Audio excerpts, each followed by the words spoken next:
Kreu i Partisë së Lirisë Ilir Meta ka bërë kërkesë për revokim mase. Kjo kërkesë do të shqyrtohet në 19 shtator me trup gjykues të përbërë nga gjyqtarja Irena Gjoka.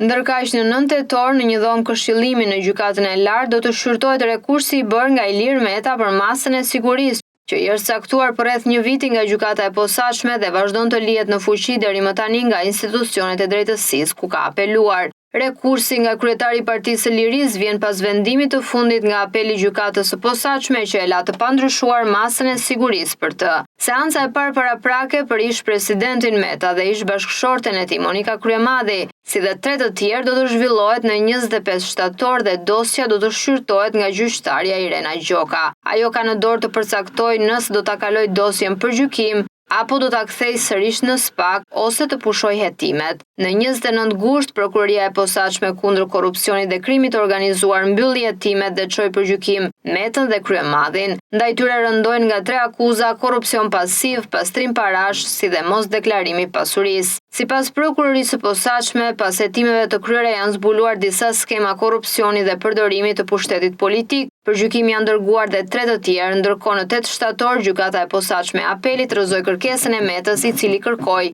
lirimin nga burgu.